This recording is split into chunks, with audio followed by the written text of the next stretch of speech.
Global బెతేనియా Calvary ministry తరపున ఈ ఉదయకాల సమయంలో మరొకసారి మీ అందరితో కూడా కలుసుకొని దేవుని యొక్క పరిశుద్ధమైన మాటలు ధ్యానించడానికని దేవుడు నాకు ఇచ్చిన మధురమైన అవకాశాన్ని బట్టి నేను దేవుడికి ప్రత్యేకమైన వందనాలు తెలియచేస్తున్నాను. ఈరోజు కూడా పరిశుద్ధమైన వేద గ్రంథంలో నుండి మరొక చక్కటి మాటను చదువుకుందాం. ప్రకటన గ్రంథము 21వ అధ్యాయము 10వ వచనాన్ని నేను చదువుతున్నాను. దయచేసి గమనించండి. ప్రకటన గ్రంథము 21వ అధ్యాయము 10వ వచనము. ఆత్మవశుడనై ఉన్న నన్ను ఎత్తైన గొప్ప పర్వతం మీదికి తీసుకుని పోయి యెరూషలేము అన్న పరిశుద్ధ పట్టణము దేవుని మహిమ గలదై పరలోకమందున్న దేవుని యొద్ద నుండి దిగివచ్చుట నాకు చూపెను. దేవునికి స్తోత్రం కలుగునుగాక. ప్రియమైనటువంటి వారులారు గమనించండి.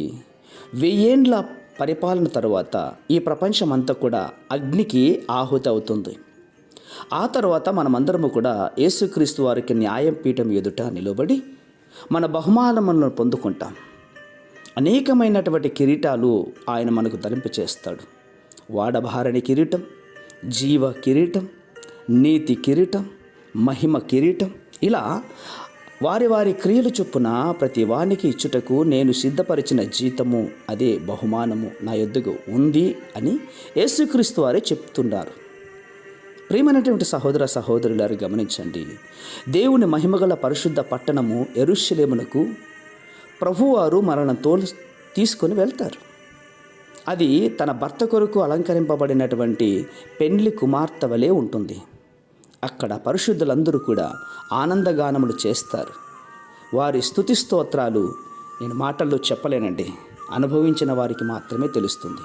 ఎందుకంటే ఆయన అన్నారు, నా ఇంట అనేక నివాసములు కలవు, నేను వెళ్ళి మీకు స్థలము సిద్ధపరిచి ఆ తర్వాత మిమ్మల్ని తీసుకుని వెళ్తాను అని యేసుక్రీస్తు వారు అన్నారు కదా.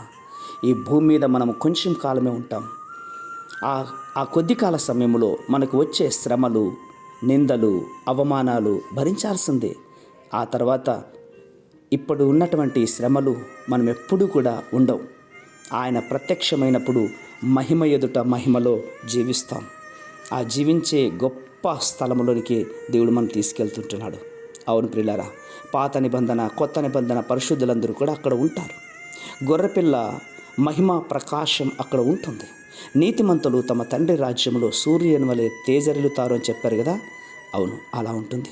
బుద్ధివంతులైతే ఆకాశ మండలములోని జ్యోతులను పోలిన వారే ప్రకాశిస్తారు. నీతి మార్గమును అనుసరించి నడుచుకున్నట్లు ఎవరు అనేకులు త్రిప్పుదురో వారు నక్షత్రాల వలె నిరంతరం నిలుస్తారు. అది ఇక్కడే కాదు కానీ పరలోకంలోనే.